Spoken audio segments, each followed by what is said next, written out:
नमस्कार स्टूडेंट्स, मैं हूं आपकी बायोलॉजी मेंटर दिशा पामेचा और आज मैं आपके लिए लेकर आई हूं मियोसिस। जी हाँ, रिडक्शनल डिवीजन।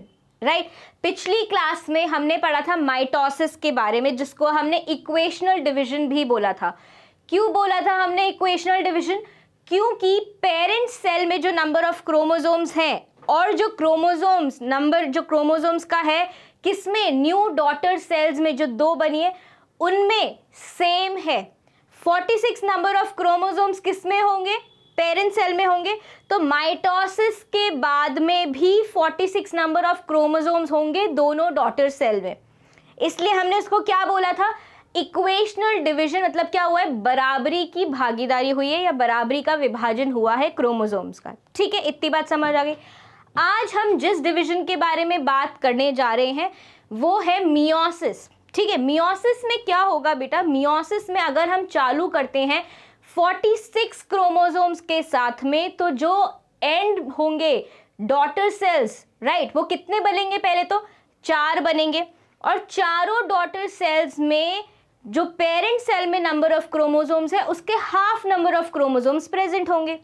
मतलब अगर पेरेंट सेल में 46 नंबर ऑफ क्रोमोसोम्स हैं तो कितने क्रोमोसोम्स होंगे एक डॉटर सेल में, 23 नंबर ऑफ क्रोमोसोम्स होंगे। मतलब क्या हो गया, रिड्यूस हो गया।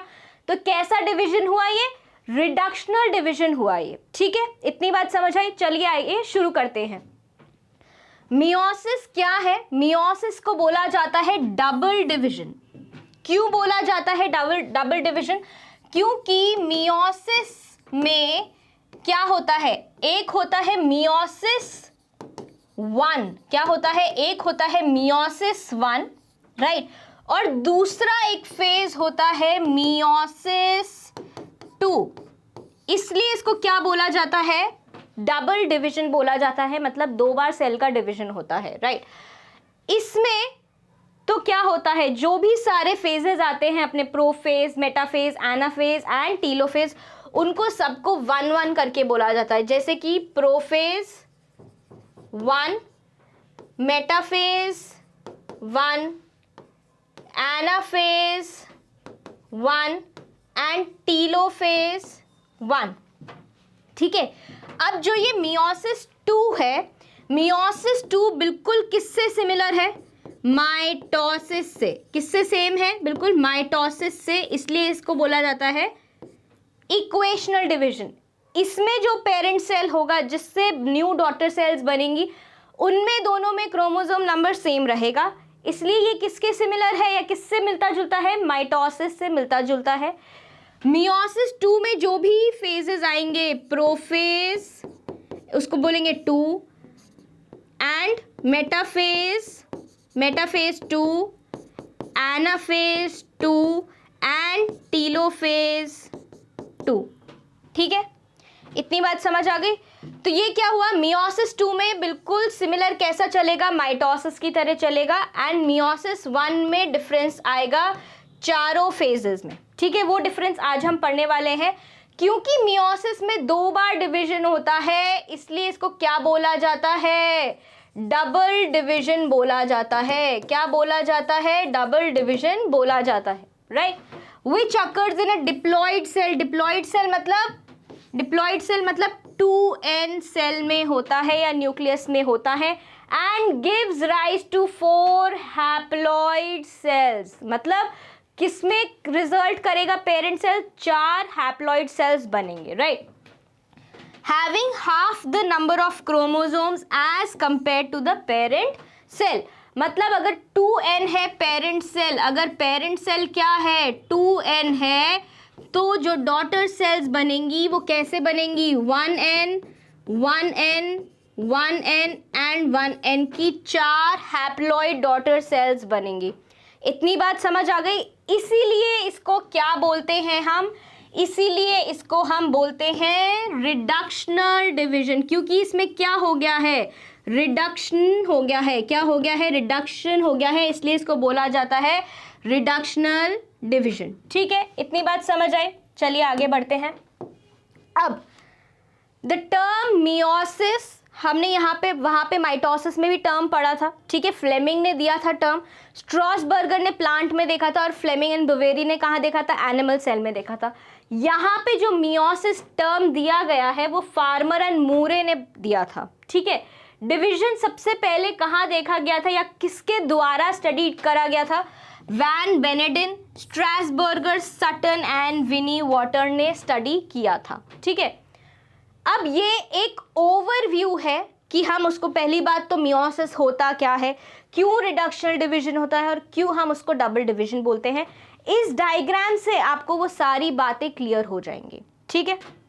अभी देखो इंटरफेज है। अच्छा एक बात और मैं बताना भूल गई आपको, यहाँ पे ये जो दो फेजेस है मियोसिस 1 और मियोसिस 2, इनके बीच में एक फेज आता है, इनके बीच में एक फेज आता है जिसको बोला जाता है इंटरकाइनेसिस। क्या बोला जाता है, इंटरकाइनेसिस, या फिर इसको और क्या बोला जाता है, इंट्रामियोटिक फेज, मतलब दो मियोसिस के बीच वाला फेज जिसको बोलते हैं इंट्रामियोटिक फेज, ठीक है। या फिर इसको क्या बोला जाता है, इंटरकाइनेसिस बोला जाता है। दो मियोसिस के बीच में, मियोसिस 1 और मियोसिस 2 के बीच में होने वाला, आने वाला फेज, जिसमें सारी वो एक्टिविटीज होती हैं जो कि एक इंटरफेज में होंगी। सिर्फ क्या नहीं होएगा, डीएनए का ड्यूप्लीकेशन नहीं होएगा। क्या नहीं होएगा, डीएनए का ड्यूप्लीकेशन नहीं होएगा, और डीएनए के ड्यूप्लीकेशन बिना हुए ही मियोसिस 2 में जाएगा सेल। ये याद रखेंगे हम, ठीक है। ये डिफरेंस है एक नॉर्मल इंटरफेज में और इंटरकाइनेसिस में, कि इंटरफेज किससे बना हुआ होता है, G1, S एंड G2 से बना हुआ होता है। S में डीएनए का क्या होगा, ड्यूप्लीकेशन होगा। इंटरकाइनेसिस भी सेम इंटरफेज की तरह होता है, लेकिन उसमें क्या नहीं होएगा, डीएनए का ड्यूप्लीकेशन नहीं होएगा, ठीक है। डीएनए की कॉपी नहीं बनेगी। जितना डीएनए है, जितने क्रोमोसोम्स है, वही फर्दर आगे डिवाइड हो जाएंगे। इतनी बात समझ आई। चलिए आगे देखते हैं। अब ये क्या है हमारे पास में, होमोलोगस क्रोमोसोम्स है, ठीक है। अब होमोलोगस क्रोमोसोम्स हैं, बहुत सारे यहाँ पे टर्म्स आएंगे, ठीक है। Homologous chromosomes, non homologous chromosomes. तो ये होमोलोगस क्रोमोसोम्स हम क्यों बोल रहे हैं, आप ये जानते होंगे कि एक इंसान, या आप अपने आप को मान लीजिए, आपके अंदर 23 क्रोमोसोम्स किससे आए हैं, मेल से आए हैं, मतलब आपके फादर से आए हैं, पैटर्नल क्रोमोसोम्स है। और 23 क्रोमोसोम्स किससे आए हैं, मदर से आए हैं, मतलब मैटर्नल क्रोमोसोम्स हैं। क्या मतलब हुआ इसका, कि एक जाइगोट में अगर 46 क्रोमोसोम्स हैं, क्या है, 46 क्रोमोसोम्स हैं, तो इस 46 में से 23 आएंगे उसके पास, किससे, उसके फादर से, मतलब मेल से, राइट। किससे आएंगे, फादर से आएंगे। एंड वही 23, उन्हीं वाली 23 क्रोमोसोम्स किससे आएंगे, मदर से आएंगे, राइट। तो इसका क्या मतलब हुआ कि किसी भी एक क्रोमोसोम की किसी इंडिविजुअल के पास में 2 कॉपीज होंगी, ठीक है। मतलब अगर हम बोल रहे हैं कि क्रोमोसोम नंबर, अगर हम 1 की बात करें, अगर हम क्रोमोसोम नंबर 1 की बात कर रहे हैं, तो क्रोमोसोम नंबर 1 की एक कॉपी कहाँ से आएगी, फादर के पास से आई होगी, और एक कॉपी कहाँ से आएगी, एक कॉपी कहाँ से आएगी, मदर के पास से आएगी, ठीक है। ऐसे 23 पेयर्स होंगे हमारे पास। ये तो कौन सा पेयर है, फर्स्ट पेयर हुआ। ये कौन सा पेयर हुआ, फर्स्ट पेयर हुआ, ठीक है। ऐसे ही 23 पेयर्स होंगे, राइट। और उनमें से हर एक क्रोमोसोम एक मदर से आएगा, एक फादर से आएगा। इतनी बात समझ आई यहाँ पे, इतनी बात समझ आई यहाँ पे या नहीं आई। अगर ये समझ नहीं आएगा तो क्या होगा, आपको आगे का समझ नहीं आएगा, ठीक है। इतनी बात हमारे को समझनी पड़ेगी, राइट। तो ये जो डायग्राम है बच्चों, अब इस डायग्राम से आपको बहुत ही साफ साफ समझ आएगा कि मियोसिस को हमने डबल डिवीजन क्यों बोला है, ठीक है। आप यहाँ पे देखोगे कि ये इंटरफेज है, ठीक है। यहाँ पे इंटरफेज में क्या हुआ, ड्यूप्लीकेशन हो गया, राइट। ड्यूप्लीकेशन होने के बाद में क्या हो रहा है, मियोसिस 1 हो रहा है। मियोसिस 1 में कुछ कुछ हिस्सा एक दूसरे क्रोमोसोम के पास चला गया, इसको हम इन डेप्थ पढ़ेंगे। और फिर से मियोसिस 2 हुआ, फिर से डिवीजन हुआ और 4 डॉटर न्यूक्लियाई बन गए या फिर 4 डॉटर सेल्स बन गए। इतनी बात समझ आ रही है? अब ये कैसे हुआ, पहले तो हम ये देख लेते हैं। हमने ये भी जान लिया कि मियोसिस में 2 डिविजन्स होते हैं, मियोसिस फर्स्ट और मियोसिस सेकेंड।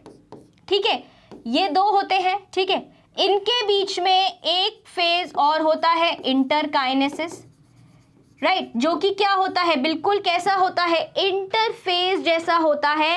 लेकिन इस फेज में और इंटरफेज में क्या डिफरेंस है? कुछ तो डिफरेंस होगा, नहीं तो नाम सेम रख देते।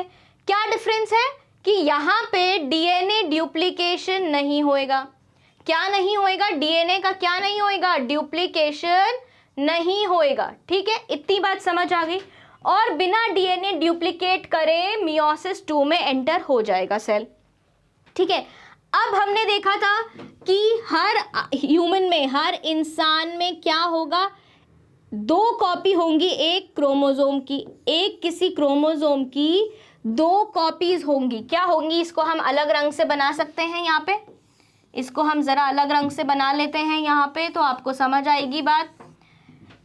हर क्रोमोसोम की एक सेल में या एक सेल में 2 कॉपीज होंगी। ठीक है, एक किससे आएगी, मदर से आई होगी, राइट, और एक किससे आएगी, फादर से आई होगी। वही क्रोमोसोम की एक कॉपी फादर से आई होगी। ऐसे 2 क्रोमोसोम्स को हमने क्या बोला, ऐसे 2 क्रोमोसोम्स को हमने क्या बोला, होमोलोगस क्रोमोसोम्स बोला। क्या बोला? होमोलोगस क्रोमोसोम्स बोला। ठीक है, अब यहाँ पे जो ये आपको दिखाए गए हैं, ये क्रोमोसोम आए हैं किससे, मान लेते हैं हम ये आए हैं हमारी मदर से आए हैं, और ये क्रोमोसोम्स आए हैं, मान लेते हैं हम हमारे, ये हमारे फादर से आए हैं। ठीक है, इतनी बात समझ आ गई। अब इंटरफेज के बाद में इन क्रोमोसोम्स में क्या हुआ, ड्यूप्लीकेशन हो गया। क्या हुआ, ड्यूप्लीकेशन हो गया। ठीक है, ये वाला क्रोमोसोम, जो ये वाला क्रोमोसोम है, इसका साइज और शेप इससे मैच कर रहा है। किससे मैच कर रहा है? इस वाले से मैच कर रहा है। तो ये दोनों क्या हो गए, होमोलोगस क्रोमोसोम्स हो गए। क्या हो गए, ये दोनों क्रोमोसोम्स होमोलोगस क्रोमोसोम्स हो गए। और ये मैच कर रहे हैं, तो ये क्या हो गए, होमोलोगस क्रोमोसोम्स हो गए। बस डिफरेंस क्या है कि एक मदर से आया है और एक फादर से आया है। ठीक है, इंटरफेज में चारों क्या हो गए, डुप्लीकेट हो गए। अब जो होमोलोगस क्रोमोसोम्स हैं उनके बीच में क्या होगा, क्रॉसिंग ओवर होएगा। क्या होएगा, क्रॉसिंग ओवर होएगा। ये जो दोनों क्रोमोसोम्स हैं होमोलोगस क्रोमोसोम्स, इनके बीच में क्या होगी, क्रॉसिंग ओवर होगी। क्रॉसिंग ओवर होने से इस वाले क्रोमोसोम के कुछ जीन्स इसके पास आ जाएंगे, कुछ भाग इसका इस क्रोमोसोम के पास आ जाएगा, और रेड वाले क्रोमोसोम का कुछ भाग ब्लू वाले क्रोमोसोम पे चला जाएगा। देखेंगे हम, यहाँ पे देखते हैं। तो यहाँ पे इन दोनों क्रोमोसोम्स के बीच का अगर हम ओवरलैपिंग देखें तो क्या हुआ है, इस वाले क्रोमोसोम का, बड़े वाले क्रोमोसोम का ये नीला हिस्सा आ गया, और छोटे वाले क्रोमोसोम के पास क्या चला गया, लाल हिस्सा चला गया। ठीक है, यहाँ पे भी ऐसा ही एक्सचेंज हुआ। तो क्या हुआ, एक्सचेंज ऑफ जीन्स हुआ। ठीक है, हमने क्या बोला था कि होमोलोगस क्रोमोसोम्स पे क्या होगा, एक जैसे ही क्या प्रेजेंट होंगे, जीन्स प्रेजेंट होंगे, और वो दोनों जीन्स की कॉपीज एक मदर से आई है, एक फादर से आई है। जब उन पे एक्सचेंज होएगा तो उनमें जीन्स का एक्सचेंज हो सकता है जब क्रॉसिंग ओवर होएगी। ठीक है, अब आगे बढ़ते हैं। तब डिवीजन हो जाता है एक क्रॉसिंग ओवर के बाद में, और क्या बन जाती है, डॉटर न्यूक्लियाई बन जाती है। यहाँ पे मियोसिस 1 ओवर हो जाता है। अब ये 2 डॉटर न्यूक्लियाई या 2 डॉटर सेल्स फिर से अंडरगो करती हैं मियोसिस 2, और 4 डॉटर न्यूक्लियाई या डॉटर सेल्स बन जाते हैं। तो कितनी बार डिवीजन हुआ, 2 बार डिवीजन हो गया। इसलिए क्या बोला गया है, मियोसिस को डबल डिवीजन बोला गया है। ठीक है, ओके, आगे बढ़ते हैं। अब इंटरफेज की जो मैं आपको बात बता रही थी, interphase occurs prior to meiosis. किससे पहले होता है? मियोसिस से पहले होता है, या फिर आप इसको और स्पेसिफिकली क्या बोल सकते हो, मियोसिस 1 के पहले होता है, और ये सिमिलर होता है इंटरफेज को, लेकिन एक्सेप्ट इसमें क्या नहीं होता है, एस फेज प्रोलॉन्ग्ड होता है। क्या होता है? एस फेज बहुत लंबा होता है। ठीक है, DNA replication occurs during S phase. जो एस फेज होता है डीएनए डुप्लीकेशन होता है। एक distinct G2 phase is either short और एब्सेंट। G2 होता है या होता ही नहीं है, और अगर होता है तो बहुत छोटा होता है। इस टाइम पे हर क्रोमोसोम के पास में 2-2 क्रोमैटिड्स हो जाते हैं। ठीक है, अगर हम छोटी सी एक कहानी देखें जिससे कि आपको ओवरव्यू समझ आ जाएगा कि भाई 2 क्रोमैटिड क्यों हैं, 1 क्रोमैटिड क्यों है, किससे हम चालू कर रहे हैं, कैसे मियोसिस होगा, कैसे 1 क्रोमैटिड से 2 क्रोमैटिड बनेंगे। तो चलिए आइए छोटे से एक स्टोरी में देख लेते हैं। तो ये है हमारे पास एक सेल, राइट।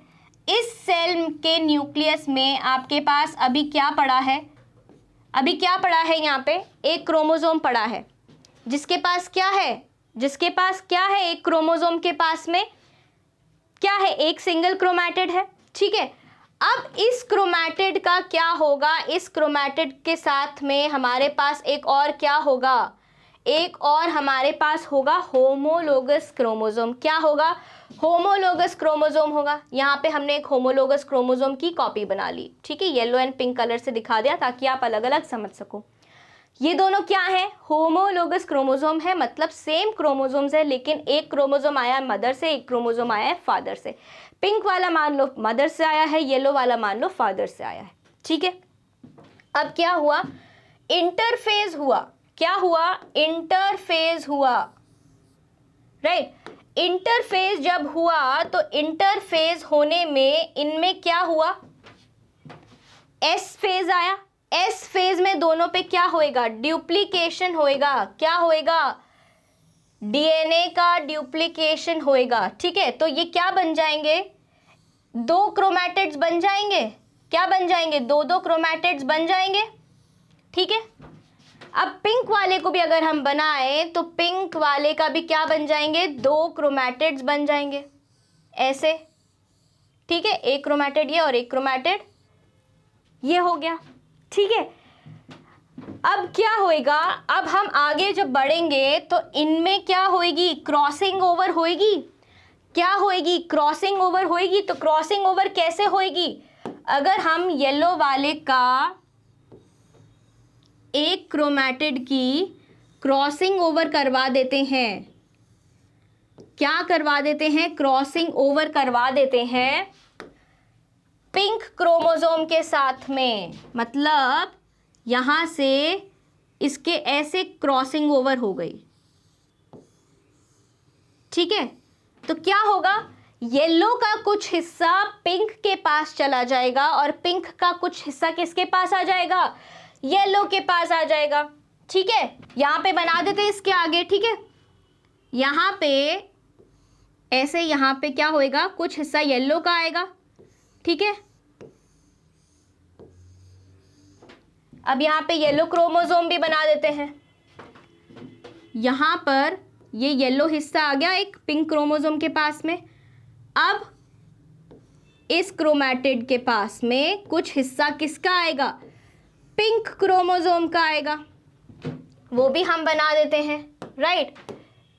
साथ साथ में अगर आप ड्रॉ करते करते समझते जाओगे तो समझ नहीं आएगा। एक बार ध्यान से सुन लो, देखते जाओ मैम के साथ साथ में। ठीक है, ये हुआ, ये सेल की दूसरी स्टेज हो गई। ठीक है, इनके बीच में क्या आ जाएगा? एक एरो आ जाएगा कि ये सेल इस स्टेज में आ गया। ठीक है, अभी क्या हुआ? पहले क्या हुआ? ड्यूप्लीकेशन हुआ, क्रॉसिंग ओवर हुई। क्रॉसिंग ओवर होने के बाद में क्या होगा? ये अलग अलग सेल्स में डिवाइड हो जाएंगे। ठीक है, अब क्या होगा? यहाँ पे 2 सेल्स बनेंगी। ये 2 सेल्स जब बनेंगी या फिर इनमें क्या होएगा? ये टीलोफेज प्रोफेज पूरा कंप्लीट करके, मेटाफेज करके, एनाफेज करके, टीलोफेज करके क्या बना लेगी? इसके पास तो क्या होगा? एक क्रोमोसोम ऐसा वाला होगा, राइट, जिसमें थोड़ा सा पिंक पार्ट होगा। और इस वाले के पास में एक पिंक क्रोमोसोम होगा जिसमें थोड़ा सा हिस्सा किसका होगा, येलो क्रोमोसोम का होएगा। ठीक है, येलो, ये बना दिया हमने यहाँ पे येलो। ठीक है, क्या बन गया, दो डॉटर सेल्स बन गई, दो डॉटर सेल्स बन गई।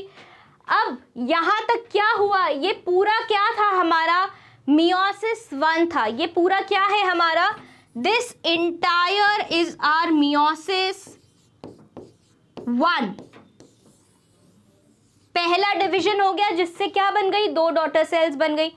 क्या बन गई, दो डॉटर सेल्स बन गई। ठीक है, यहां पे क्या था, यहां पे हमारे पास में क्या थे, दो क्रोमोसोम्स थे और दो क्रोमोसोम्स के पास में, पेरेंट के पास में क्या थे, दो क्रोमोसोम्स थे, 4 क्रोमैटिड वाले। ये पूरा पूरा क्या है, एक क्रोमोसोम ये है, एक क्रोमोसोम ये है, इसके पास भी दो क्रोमैटिड्स हैं, इसके पास भी दो क्रोमैटिड्स हैं। तो ये है क्या है, तो ये बाइवैलेंट, बाइवैलेंट मतलब दो क्रोमोसोम है लेकिन टेट्राड है, क्योंकि क्या है, 4 क्रोमैटिड्स हैं। क्या बोलेंगे इसको, बाइवैलेंट एंड टेट्राड। क्या बोलेंगे, bivalent and tetrad.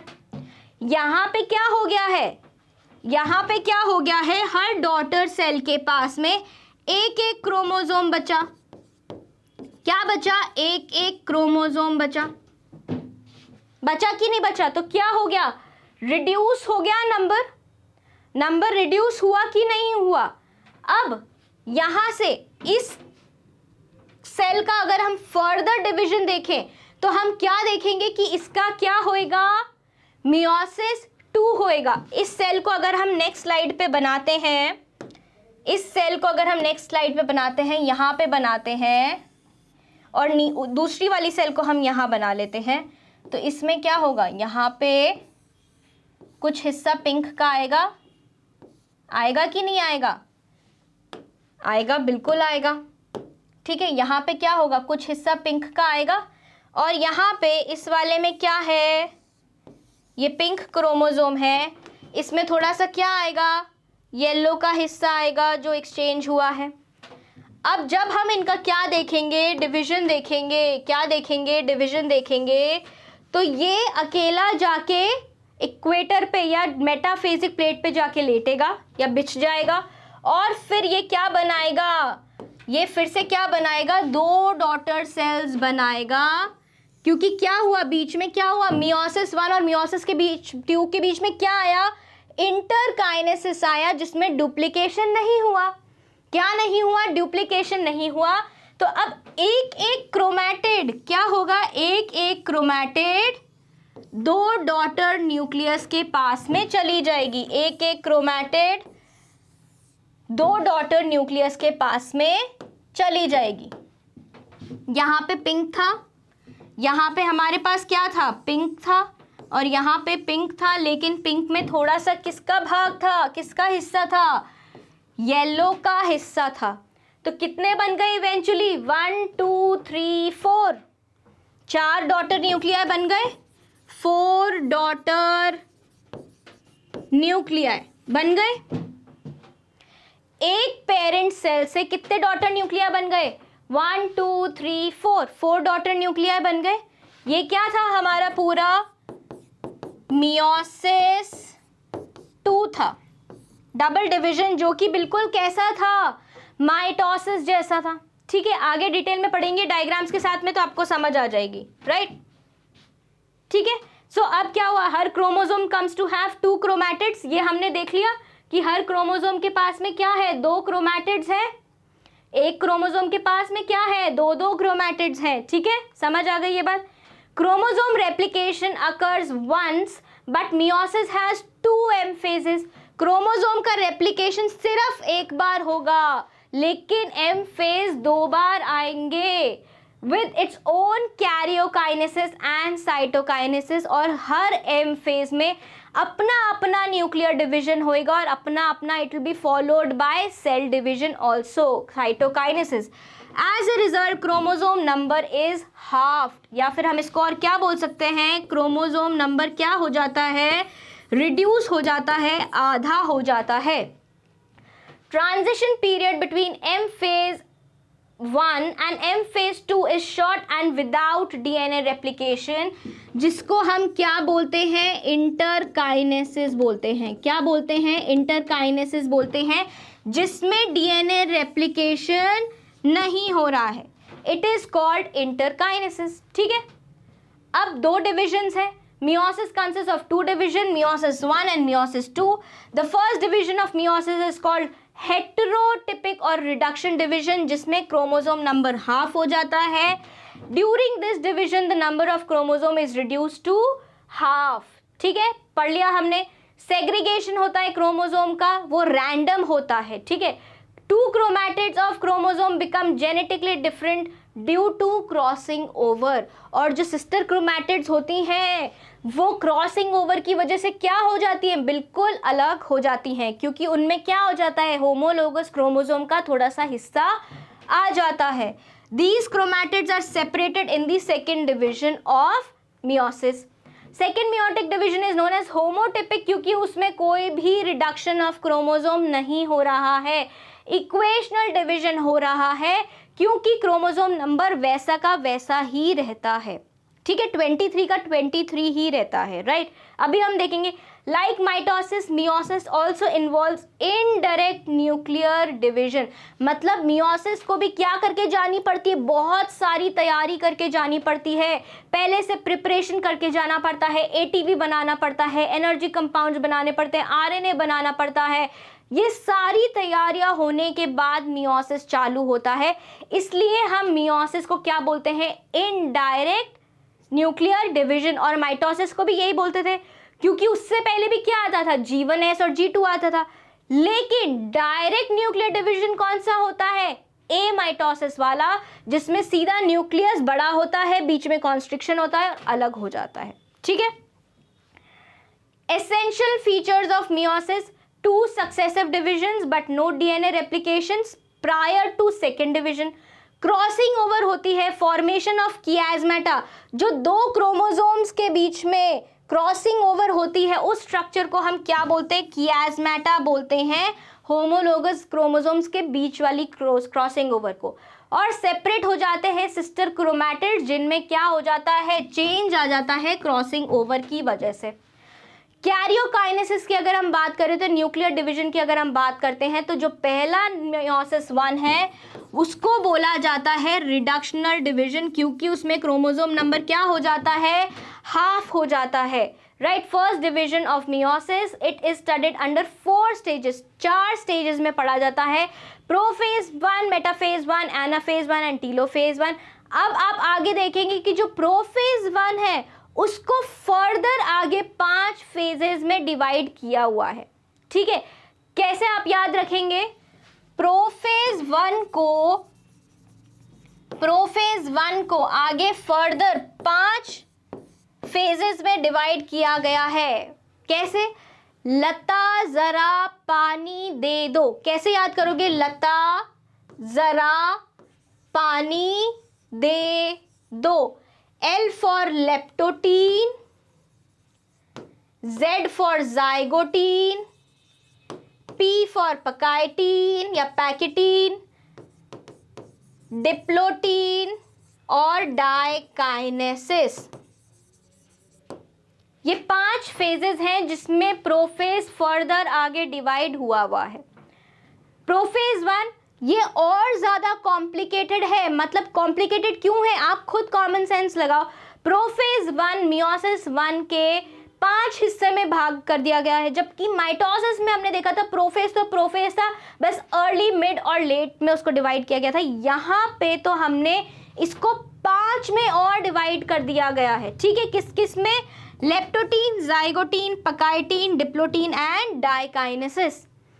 Another sub phase, जिसको जैसे हमने वहां पे प्रो मेटाफेज पढ़ा था, तो यहाँ पे भी कुछ साइंटिस्ट क्या बोलते हैं, प्री लेप्टोनीमा या प्री लेप्टोटीन भी एक फेज होता है। राइट, इसमें क्या होगा कि क्रोमोसोम्स आपको पता नहीं चलेंगे, क्योंकि उनकी क्या है, वो बहुत ज़्यादा पतले हैं। लेकिन chromosomes if present are often seen as heterochromatic या और हेट्रो पिक्नोटिक बॉडीज। ठीक है, लेप्टोटीन पे आते हैं, पहले फेज पे आते हैं। अब इसमें क्या होगा, वही सारी चीजें होने लगेंगी जो प्रोफेज में होती थी, लेकिन पहले तो क्या होता है, प्रोफेज जो हमने माइटोसिस में पढ़ा था उसमें क्या होगा, थिकनिंग होगी, कंडेंसेशन होगा, शॉर्टनिंग ऑफ क्रोमोसोम्स होगी, और क्या होगा, जो बाहर का जो न्यूक्लियर एनवलप है वो क्या होने लगेगा, डिसअपियर होने लगेगा।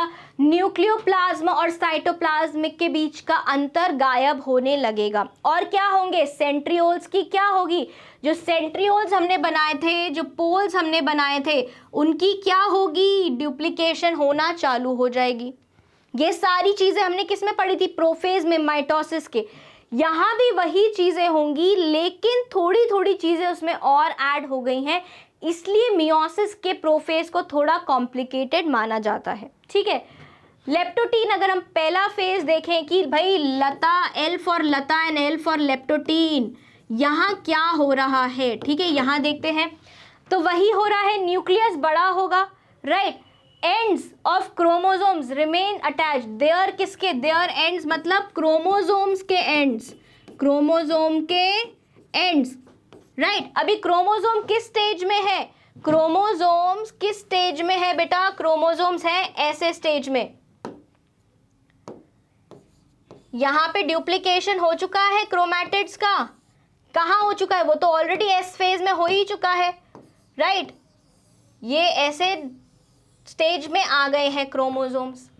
ठीक है, लेकिन अभी क्या होगा, न्यूक्लियस हो रहा है बड़ा, क्या हो रहा है, न्यूक्लियस हो रहा है बड़ा, और जो क्रोमोसोम्स हैं वो न्यूक्लियर एनवलप से जुड़े रहेंगे कुछ कुछ जगह में, और किस जगह से वो जुड़े रहेंगे, वो एक अटैचमेंट प्लेट से जुड़े रहेंगे। किससे जुड़े रहेंगे, अटैचमेंट प्लेट से जुड़े रहेंगे।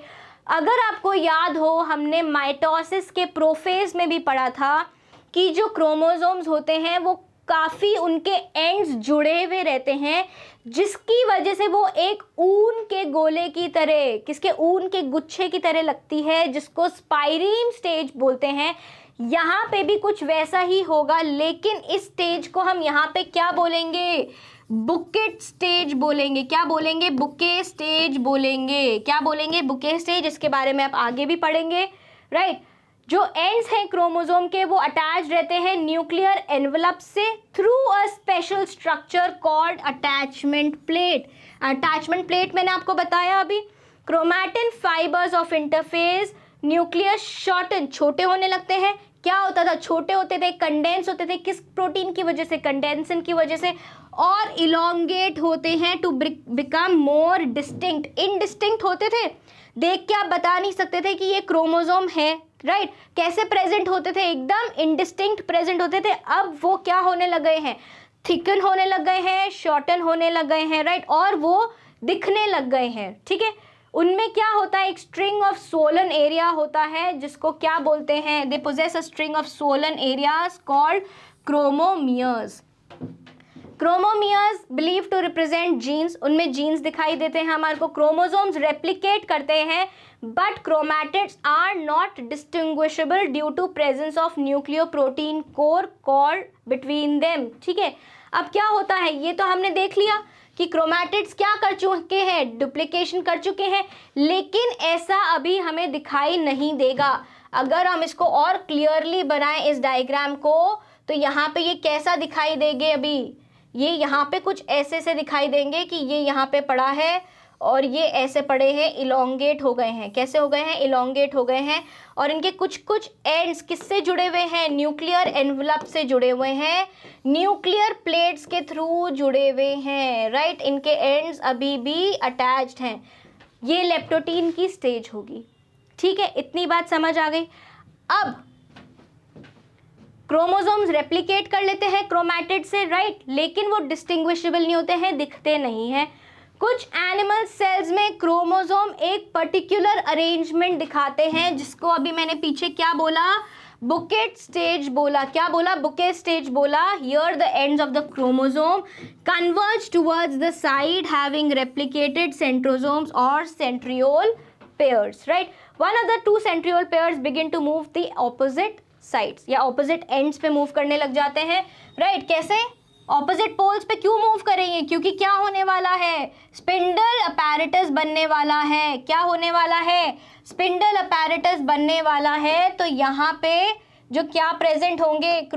सेंट्रियोल्स प्रेजेंट होंगे, वो ऑपोजिट पोल्स पे मूव करने लग जाएंगे। ये जो सेंट्रियोल के पेयर्स हैं ये ऑपोजिट पोल्स पे मूव करने लग जाएंगे विद देयर पेरीसेंट्रियोलर सैटेलाइट्स। समझ आ गई इतनी सी बात? ठीक है। बोथ द सेंट्रियोल पेयर्स और सेंट्रोसोम्स डेवलप एस्ट्रल रेज, और सेंट्रियोल पेयर्स को उनके एस्टर रेज के साथ में क्या बोलते हैं? एस्टर बोलते हैं। ये हमने माइटोसिस में भी पढ़ा था। Cells undergoing meiosis, there are two sets of chromosomes. Chromosome number is diploid. इसलिए क्यों?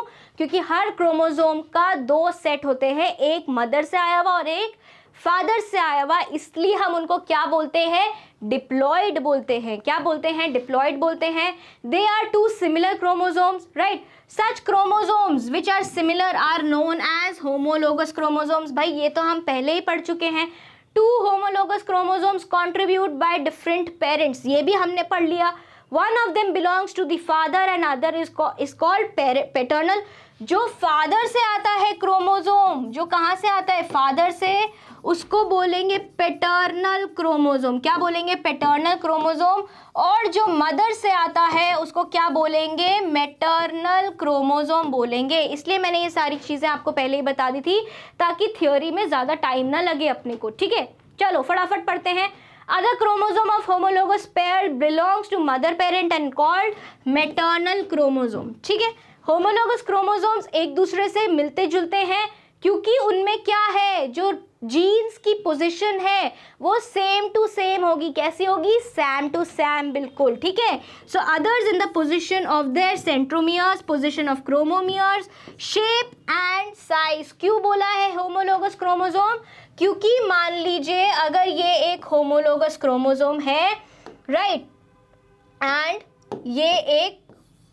ये 2 होमोलोगस क्रोमोसोम्स के पेयर हैं। ठीक है। अब इसमें हम कह रहे हैं कि भाई यहाँ पर इसमें स्किन के कलर का जीन प्रेजेंट है, राइट। होमोलोगस क्रोमोसोम्स हैं तो ये किससे आएगा? एक आएगा फादर से। किससे आएगा? एक आएगा फादर से, एक आएगा मदर से। ठीक है, एक आएगा फादर से और एक आएगा मदर से। तो अगर फादर के इस स्पेस पे क्या प्रेजेंट है? स्किन के कलर का जीन प्रेजेंट है। फादर के इस एरिया पे अगर स्किन के कलर का जीन प्रेजेंट है तो मदर के भी इस एरिया में स्किन के कलर का जीन प्रेजेंट होगा। इस क्रोमोसोम में जहां पे सेंट्रोमियर प्रेजेंट होगा, इस क्रोमोसोम में भी वहीं प्रेजेंट होंगे। इतनी बात समझ आ रही है कि नहीं आ रही है? ऐसे क्रोमोसोम्स को जो एक दूसरे से मिलते जुलते हैं उनको क्या बोला जाता है? होमोलोगस क्रोमोसोम्स बोला जाता है। ठीक है, फर्स्ट स्टेज अपनी हो गई। फर्स्ट स्टेज में अपने को इतना ही पढ़ना था। सेकेंड स्टेज में अब आएंगे हम और हम क्या देखेंगे कि जो होमोलोगस क्रोमोसोम्स हैं, यहाँ गैप नहीं आएगा, जो होमोलोगस क्रोमोसोम्स हैं उनके क्रोमैटिड्स अब हमें दिखने चालू हो गए हैं। काफ़ी क्लियरली अब आप उनके क्रोमैटिड्स को देख सकते हो और धीरे धीरे वो क्रोमोसोम्स क्या करेंगे? जो होमोलोगस क्रोमोसोम्स हैं वो एक दूसरे के साथ ओवरलैप करने लगेंगे। ठीक है, दोनों होमोलोगस क्रोमोसोम्स एक दूसरे के साथ अटैच हो जाएंगे due to development of nucleoprotein between them. अब क्या होगा? जो मैंने आपको दिखाया था कि ये एक होमोलोगस क्रोमोसोम है जिसके 2 क्रोमैटिड्स हैं। ये क्या हैं? 2 क्रोमैटिड्स हैं और एक इसके साथ में इसका पेयर है, राइट। ये क्या है? 2 होमोलोगस क्रोमोसोम्स हैं। ठीक है, ये क्या करेंगे? अब ये होमोलोगस क्रोमोसोम्स एक दूसरे के पास आ जाएंगे और इनके बीच में क्या बन जाएगा? एक क्या आ जाएगा? न्यूक्लियोप्रोटीन आ जाएगा इनके बीच में, राइट। क्या आ जाएगा? इनके बीच में एक न्यूक्लियोप्रोटीन आ जाएगा। एक थोड़ा अलग रंग से बनाते हैं जिससे कि ये क्या करेंगे? ओवरलैपिंग करेंगे या एक साथ दिखेंगे हमारे को। ठीक है, ये आप सोच सकते हैं कि क्या है? ये एक चिपचिपा पदार्थ है जो 2 होमोलोगस क्रोमोसोम्स को जोड़ देता है। क्या बोलते हैं इसको? इस फेज को हम क्या बोलते हैं? साइनैप्सिस बोलते हैं। क्या बोलते हैं? साइनैप्सिस बोलते हैं, या इस प्रोसेस को हम क्या बोलते हैं? साइनैप्सिस बोलते हैं। और इस पूरे कॉम्प्लेक्स को हम क्या बोलते हैं? साइनैप्टोनीमल कॉम्प्लेक्स। क्या बोलते हैं? साइनैप्टोनीमल कॉम्प्लेक्स बोलते हैं। ठीक है, अब इस साइनैप्टोनीमल कॉम्प्लेक्स में दो तो क्या है? लेटरल एलिमेंट्स है। ये दो क्रोमोसोम्स क्या है? लेटरल, साइड वाइज, साइड के एलिमेंट्स है।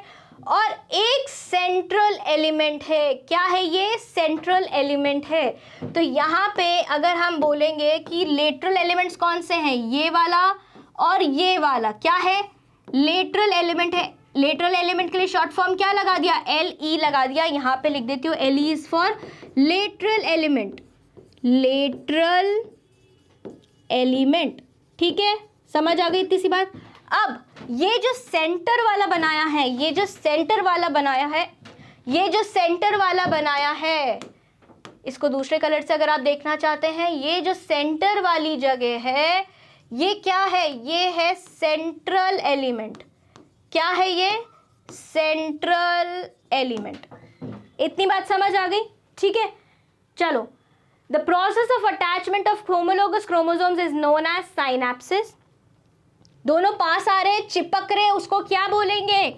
साइनैप्सिस बोलेंगे। And depending on the place of origin pairing, synapsis is प्रोसेंट्रिक।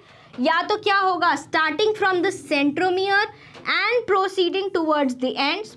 ठीक है, proterminal, starting from the ends proceeding towards the centromeres and intermediate between various places. ठीक है, it produces a complex. उस complex को क्या बोलते हैं? साइनोप्टोनीमल कॉम्प्लेक्स बोलते हैं, राइट। राइबोन्यूक्लियोप्रोटीन का कोर होता है, जिसमें क्या होता है? ट्राइपार्टाइट स्ट्रक्चर होते हैं। एक सेंट्रल, ट्राइपार्टाइट मतलब तीन तरह के उसमें एलिमेंट्स होंगे। ट्राई मतलब तीन, तो तीन एलिमेंट्स कौन से हो गए? एक सेंट्रल एलिमेंट और दो lateral longitudinal element which are connected by lateral elements. ठीक है, अब ये देखो यहाँ पे क्या है? ये दो होमोलोगस क्रोमोसोम्स है। ये क्या है? ब्लू वाला और पीछे व्हाइट वाला होमोलोगस क्रोमोसोम हो गए। इनके सेंट्रोमियर्स हो गए, इस वाले के आगे उस वाले के पीछे। काइनेटोकोर्स वो जगह हो गई जहां से क्या अटैच होगा? हमारा क्या अटैच होगा? हमारे फाइबर्स आके अटैच होंगे, राइट। साइनैप्टोनीमल कॉम्प्लेक्स बन रहा है इनके बीच में पूरा। ये क्या बन रहा है? दोनों एक दूसरे से आके चिपक गए न्यूक्लियोप्रोटीन से, जो कि किसका बना हुआ है? राइबोन्यूक्लियोप्रोटीन का बना हुआ है। इस पूरे कॉम्प्लेक्स को आप क्या बोलोगे? साइनैप्टोनीमल कॉम्प्लेक्स।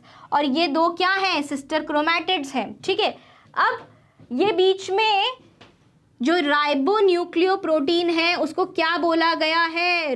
रिकॉम्बिनेशन नोड्यूल बोला गया है। ठीक है, सेंट्रल एलिमेंट कौन सा हुआ? ये सेंट्रल एलिमेंट हो गया जिससे क्रोमोसोम्स चिपके हुए हैं। ट्रांसवर्स एलिमेंट्स उन्होंने जिससे चिपकाया हुआ है एक दूसरे को, जिससे उन्होंने क्या कर रखा है? चिपकाया हुआ है। Central region, right. And chromatin of sister chromatid 1 and 2। ये क्या है? क्रोमैटिन है किसका? सिस्टर क्रोमैटिड 1 और 2 का, मतलब पहले क्रोमोसोम का। और ये क्या है? Chromatin of sister chromatid 3 and 4। तो ये पूरा क्या है? हमारा साइनैप्टोनीमल कॉम्प्लेक्स का डायग्राम है। किसका डायग्राम है? साइनैप्टोनीमल कॉम्प्लेक्स का डायग्राम है। आपको सिर्फ इसमें एक ही चीज याद रखनी है कि ट्राइपार्टाइट स्ट्रक्चर होता है, एक सेंट्रल एलिमेंट होता है और दो लेटरल एलिमेंट्स होते हैं। ठीक है, नेक्स्ट, हर लेटरल एलिमेंट अकर होता है between two chromatids of a chromosome, right. Central element lies between two homologous chromosomes, जो दो होमोलोगस क्रोमोसोम्स को जोड़ता है। साइनैप्सिस के बाद में क्रोमोसोम्स क्या बन जाते हैं? पेयर्स बन जाते हैं। क्या बन जाते हैं? पेयर्स बन जाते हैं। नाउ द नंबर ऑफ बाइवैलेंट्स, अब आप मान लो कि 46 क्रोमोसोम्स हैं अपने पास में। ठीक है, 46 क्रोमोसोम्स हैं, या फिर हमारे पास में 46 ऐसे स्टिक्स हैं। क्या है हमारे पास में? 46 ऐसे स्टिक्स हैं और हर स्टिक ने एक दूसरे के साथ पेयर कर लिया है। क्या कर लिया है? हर दो स्टिक ने एक दूसरे के साथ ऐसा पेयर कर लिया है। तो कितने पेयर्स बनेंगे? 23 पेयर्स बनेंगे। बनेंगे कि नहीं बनेंगे? 46 ऐसी स्टिक्स हैं, 1 2 और ऐसे ऐसे लेते लेते 46 हैं। अब हर 46 में से दो दो ने क्या कर लिया, जोड़े बना लिए हैं, ठीक है। तो दो दो ने जोड़े बना लिए, तो कितने जोड़े बनेंगे 46 में से? 23 जोड़े बनेंगे। कितने बनेंगे? 23 जोड़े बनेंगे, राइट। आ गए हैं। अब ये क्या हुआ? ये हुआ जाइगोटीन वाले फेज में। ये सब कब हुआ? जाइगोटीन वाले फेज में हुआ। लेकिन अभी भी हमारे को ये उतना क्लियर नहीं दिखेगा जितना ये किस में दिखेगा, पेकाइटीन फेज में हमारे को क्लियरली दिखेगा। जो क्लैरिटी आती है, जो आप कहते हो भाई एचडी दिखना चाहिए, वो एचडी किस में दिखेगा? पेकाइटीन फेज में दिखेगा। जैसे ही साइनेप्सिस होता है, जैसे ही दो क्रोमोसोम आके एक दूसरे पे चिपकते हैं, सेल किस में एंटर हो जाता है? प्रोफेज के पेकाइटीन में एंटर हो जाता है, राइट। अब क्या होगा? इस स्टेज में सेल बहुत दिन तक रह सकता है, ठीक है। क्रोमोसोम्स पेयर हो जाते हैं एक दूसरे के साथ इन अ साइनेप्टोनीमल कॉम्प्लेक्स। पेयर्ड क्रोमोसोम्स और जो बाइवैलेंट्स है वो छोटे होने लगते हैं, कंडेंस होने लगते हैं, और कंडेंसेशन बढ़ता जाता है और क्लैरिटी जो एचडी फीचर है वो किस में बढ़ता जाता है? पेकाइटीन में बढ़ता जाता है। हर बाइवैलेंट या क्रोमोसोम पेयर बना होता है 4 क्रोमैटिड्स का। समझ गए ना 4 क्रोमैटिड्स का कैसे बना हुआ है? क्यों बना हुआ है 4 क्रोमैटिड्स का? क्योंकि ये एक अगर क्रोमैटिड है, क्या है ये? एक अगर क्रोमैटिड है तो ये 2 क्रोमैटिड्स है एक क्रोमोसोम की, ठीक है। अब ये किससे जुड़ी हुई है? ये किससे जुड़ी हुई है? पीछे 2 क्रोमैटिड से और जुड़ी हुई है। पीछे किससे जुड़ी हुई है? 2 क्रोमैटिड से और जुड़ी हुई है, राइट। तो कितनी हो गई? 1 2, और ये येलो वाली कितनी है? 3 और 4। क्रोमोसोम्स कितने चिपके हैं? 2 क्रोमोसोम्स चिपके हैं आपस में, 2 क्रोमोसोम्स चिपके हैं आपस में। लेकिन उनके पास 2 क्रोमैटिड है, तो कितनी क्रोमैटिड आपस में चिपकी हैं? 4 क्रोमैटिड चिपकी हैं। तो 2 क्रोमोसोम है तो क्या बोलेंगे? बाइवैलेंट बोलेंगे। और 4 क्रोमैटिड है तो क्या बोलेंगे? टेट्राड बोलेंगे, राइट, ठीक है। सो 2 chromatids belonging to same chromosomes are called sister chromatids। तो ये पिंक वाली तो क्या है? सिस्टर क्रोमैटिड्स हैं। येलो वाली क्या है? सिस्टर क्रोमैटिड्स हैं। लेकिन पिंक और येलो क्या है? नॉन सिस्टर क्रोमैटिड है, right. Chromatids belonging to the 2 different chromosomes of a homologous pair are termed as non-sister chromatids, ठीक है। Dense areas appear here and over these bivalents. They are called recombination nodules। अब जहां जहां पे इनमें क्या होएगा? ओवरलैपिंग होएगी। अब मान लीजिए इसको हम थोड़ा सा और अगर क्लियरली देखते हैं, इसको अगर हम थोड़ा सा और क्लियरली देखते हैं तो मान लीजिए ये एक क्रोमैटिड है। क्या है? ये एक क्रोमैटिड है, ठीक है। इसको थोड़ा सा और बढ़िया बना सकते हैं हम। ये देखिए अब क्या है? ये हमारी एक क्रोमैटिड है ऐसे, ठीक है।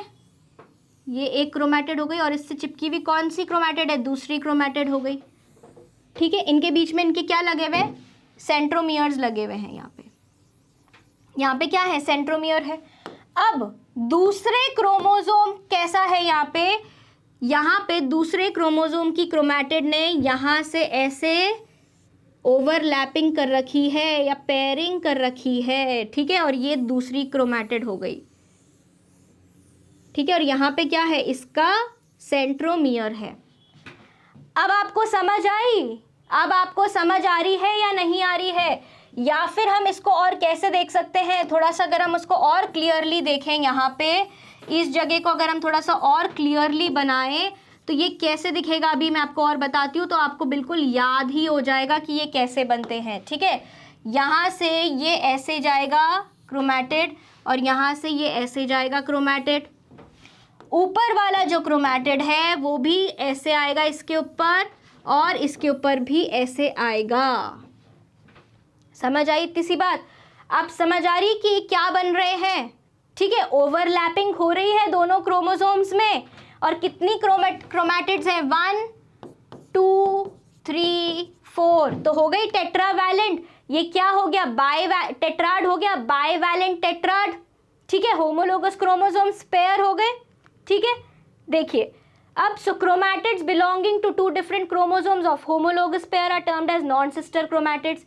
डेंस एरियाज कहाँ मिलेंगे हमारे को, इन रीजन्स में हमारे को मिलेंगे डेंस एरियाज। कहाँ मिलेंगे, ये जो रीजन्स हैं जहाँ पे क्या हो रहा है, रिकॉम्बिनेशन हो रहा है, यहाँ पे कहाँ, यहाँ जो रिकॉम्बिनेशन हो रहा है दो क्रोमैटिड्स के बीच में, उसको क्या बोलेंगे, रिकॉम्बिनेशन नोड्यूल बोलेंगे। क्या बोलेंगे, जहाँ पे रिकॉम्बिनेशन हो रहा है उसको क्या बोलेंगे, रिकॉम्बिनेशन नोड्यूल बोलेंगे, ठीक है।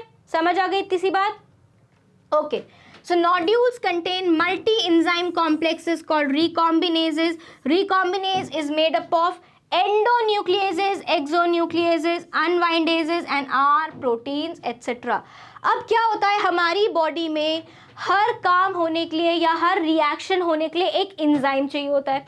तो जैसे कि कंडेंसेशन होने के लिए कंडेंसिंग चाहिए था, वैसे ही यहाँ पे रिकॉम्बिनेशन होने के लिए क्या चाहिए, रिकॉम्बिनेज प्रोटीन चाहिए। कौन सा प्रोटीन चाहिए, रिकॉम्बिनेज प्रोटीन चाहिए, जिसको और क्या बोला गया है, एंजाइम भी बोला गया है। क्या बोला गया है, रिकॉम्बिनेज एंजाइम भी बोला गया है। और रिकॉम्बिनेज एंजाइम किस किस का बना होगा, एंडोन्यूक्लियेजेस का, एक्सोन्यूक्लियेजेस का। एक्सोन्यूक्लियेजेस मतलब जो कि क्या करेंगे, क्रोमोसोम के एंड्स काटेंगे। क्या काटेंगे, एंड्स काटेंगे। एंडोन्यूक्लियेजेस वो होते हैं जो कि क्रोमोसोम या क्रोमैटिड्स के क्या काटेंगे, बीच का हिस्सा काटेंगे, ठीक है। अनवाइंडेजेस होते हैं जो कि क्रोमोसोम को या क्रोमैटिन मटेरियल को अनवाइंड होने में मदद करेगा। इतनी बात समझ आ गई। In the presence of enzyme endonucleases, अब जब एंडोन्यूक्लियस होगा, मान लीजिए ये हमारे पास क्या है, एक क्रोमोसोम है, ठीक है, ये क्रोमोसोम है। अब यहाँ पे क्या आ गया, एंडोन्यूक्लियस आ गया। क्या आ गया, एंडोन्यूक्लियस आ गया। तो एंडोन्यूक्लियस यहाँ लग गया। एंडोन्यूक्लियस क्या करेगा, इस हिस्से को कट कर देगा। क्या करेगा, एंडोन्यूक्लियस इस हिस्से को कट ही कर देगा और ये हिस्सा कहाँ जाके अटैच हो जाएगा, दूसरे क्रोमोसोम में अटैच हो जाएगा, जिससे कि ये वाला क्रोमोसोम पेयर करेगा। तो यहाँ पे क्या होगा, एक हिस्सा अलग से निकल जाएगा इसका, ठीक है, समझ आ गई। तो एंडोन्यूक्लियस क्या करता है, ब्रेक्स बना देता है इंडिविजुअल क्रोमैटिड्स में। क्या करता है, इंडिविजुअल क्रोमैटिड्स में, एक ही क्रोमैटिड में ब्रेक बना देगा। प्रोसेस को क्या बोलते हैं, निकिंग बोलते हैं। In most cases nicks get healed but in one of the 100 gaps develop in the region by nicks. अब आपको सिर्फ यहाँ ये याद रखना है कि एंडोन्यूक्लियस का काम क्या है, एक क्रोमैटिड के बीच में से ब्रेक बना देना, ठीक है। इससे क्या होएगा, दूसरा क्रोमैटिड का जो हिस्सा होगा वो यहाँ वहाँ आके जुड़ सकेगा, ठीक है। Separation of chromatid segments occur in between two gaps by U protein और enzyme unwindases। अब क्या होएगा, separation होगा chromatid segments के बीच में, right? Separated segments of non-sister chromatid segments may exchange position if they happen to show the same degree of nicking. This phenomenon is called crossing over। जो मैंने आपको ये डायग्राम दिखाया था, जो बड़ा सारा डायग्राम बनाया था, ये किसका डायग्राम है, क्रॉसिंग ओवर का डायग्राम है। किसका डायग्राम है, क्रॉसिंग ओवर का डायग्राम है, जिसमें कि यहाँ पे क्या बना, रिकॉम्बिनेशन नोड्यूल बना, रिकॉम्बिनेज एंजाइम्स आए उसमें, और क्या क्या एंजाइम्स आए। अगर यहाँ पे हमें क्लियरली देखना चाहें कि एंडोन्यूक्लियस कैसे काम करता है, तो यहाँ हम ऐसे देख सकते हैं। मान लीजिए ये क्या है, आपके पास एक क्रोमोसोम है, ठीक है, दूसरे कलर से बनाते हैं जिससे हमने पहले बनाया था। ये क्रोमोसोम है, इसकी क्रोमैटिड है, ये क्रोमोसोम है, इसकी क्रोमैटिड है। इसके साथ में इसका होमोलोगस क्रोमोसोम कौन से कलर का बनाया था, पिंक कलर का बनाया था। ये ओवरलैपिंग हो रही है यहाँ पे, ठीक है, ओवरलैपिंग हो गई। अब इस ओवरलैपिंग पे कौन आ गया, इस ओवरलैपिंग पे कौन आ गया, रिकॉम्बिनेज आ गया। रिकॉम्बिनेज में क्या है, एंडोन्यूक्लियस है। क्या है, एंडोन्यूक्लियस है। अब क्या होगा, जब हम देखेंगे तो यहाँ पे रिकॉम्बिनेज ने आके क्या किया है, ये एक क्रोमैटिड है, यहाँ से इस एक क्रोमैटिड का हिस्सा टूट गया है, यहाँ से इस एक क्रोमैटिड का हिस्सा टूट गया है, राइट। और यहाँ पे कौन जुड़ गया है, ये हिस्सा यहाँ से ऐसे अलग हो गया, ये हिस्सा यहाँ से क्या हो गया, अलग हो गया, ठीक है। अब इसके नीचे यहाँ पे हमारे पास में पिंक वाला क्रोमोजोम है, राइट। अब पिंक वाले क्रोमोजोम का इस वाले क्रोमोजोम में आके अटैच होगा मटेरियल, होगा कि नहीं होगा, होगा ना, राइट। ये ऐसे बनेगा। अब पिंक वाले क्रोमोजोम का भी क्या होएगा, यहाँ से हिस्सा अलग निकल जाएगा, ठीक है। तो यहाँ पे अभी दोनों के पास में कुछ भी प्रेजेंट नहीं है, दोनों के हिस्से कटे हुए हैं, राइट।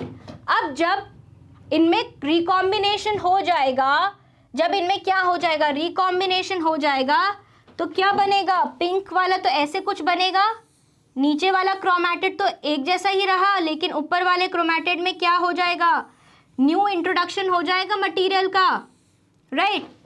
यहाँ पे क्या आ जाएगा, जो येलो का टुकड़ा टूटा वो यहाँ आके जुड़ जाएगा, यहाँ आके ऐसे जुड़ जाएगा, ठीक है। और येलो वाले में, येलो क्रोमोसोम में ऊपर वाले क्रोमैटिड में तो एक्सचेंज नहीं हुआ, नीचे वाले में हुआ, राइट, नीचे वाले में हुआ ना। तो यहाँ पे कौन आके जुड़ जाएगा, यहाँ पे आके जुड़ जाएगा पिंक वाले का हिस्सा, जो किसने काटा था, एंडोन्यूक्लियस ने काटा था, ठीक है। इतनी बात समझ आ गई, ओके। अब हम ये एक बार पढ़ लेते हैं कि क्रॉसिंग ओवर क्या है, प्रोसेस है जिसमें एक्सचेंज हो रहा है किसका, जेनेटिक मटेरियल का एंड और chromatid segments between two homologous chromosomes.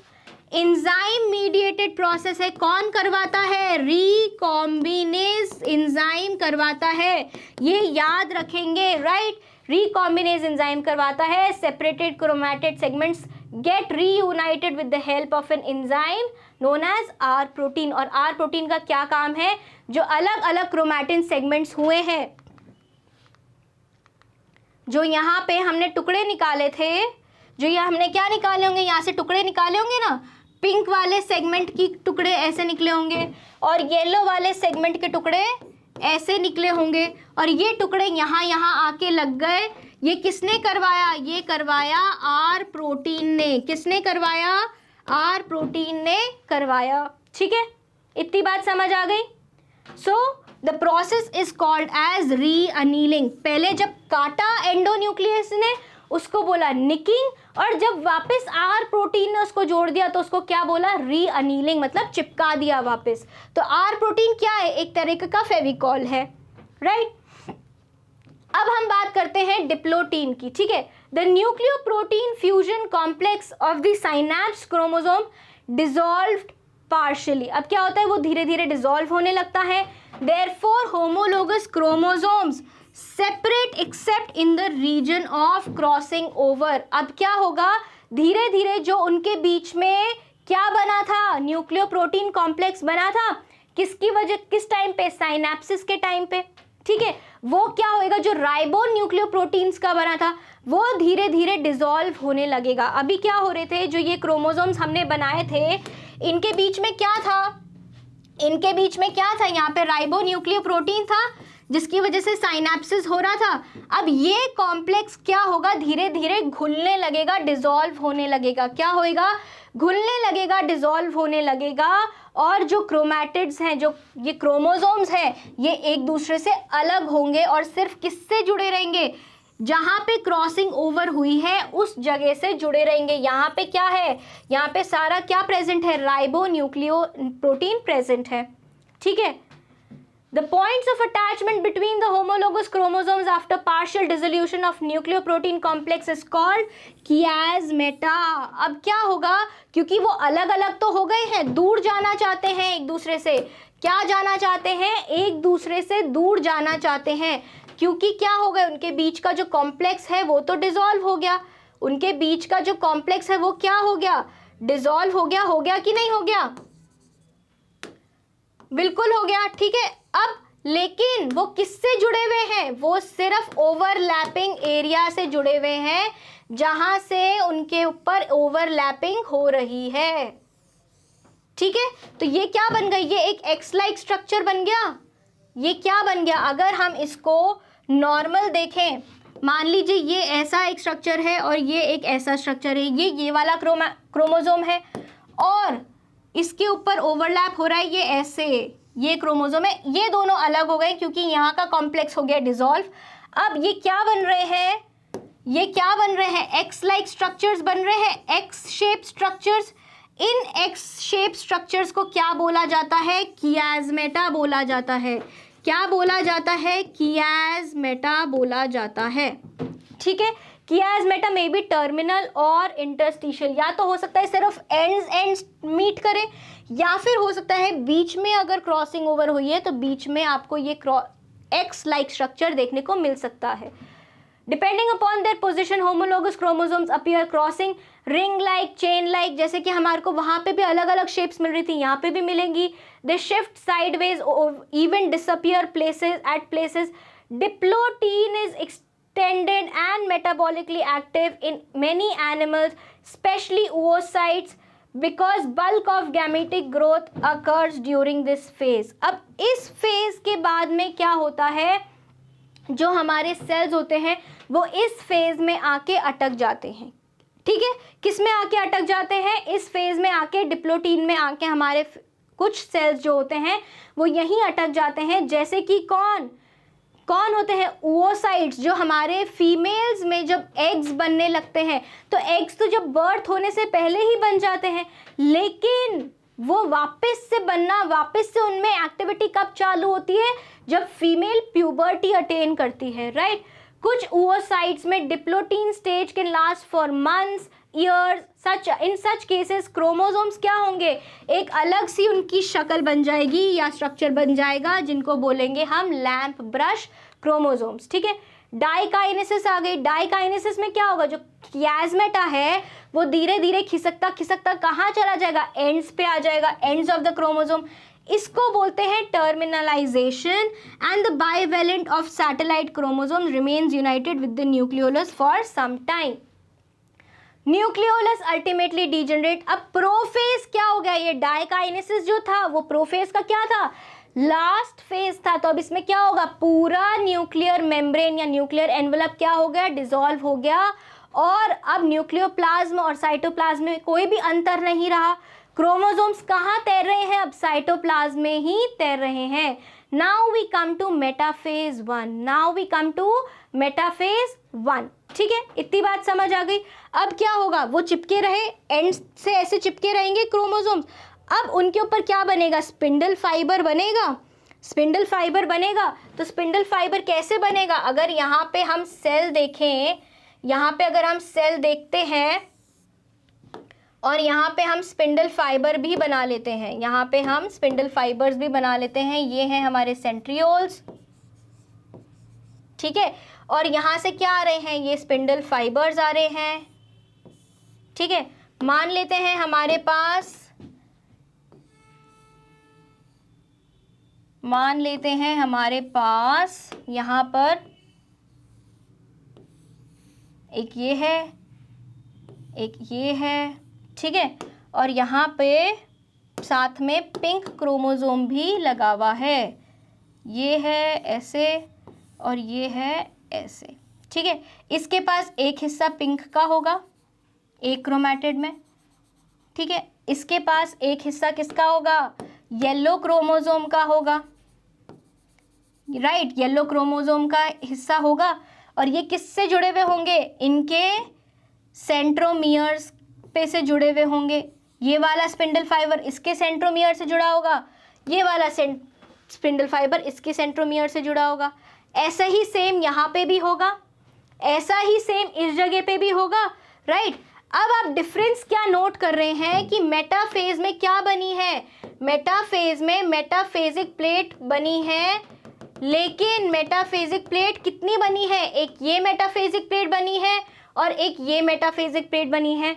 दो मेटाफेजिक प्लेट्स बनी हैं क्योंकि एक इस वाले क्रोमोसोम का सेंट्रोमियर होएगा और एक इस वाले क्रोमोसोम का सेंट्रोमियर होएगा। समझ आई इतनी सी बात। अभी तो क्या है, ये एंड्स पे चिपके हुए हैं, टर्मिनलाइजेशन हो रहा है, अब ये खिंच के अलग होंगे।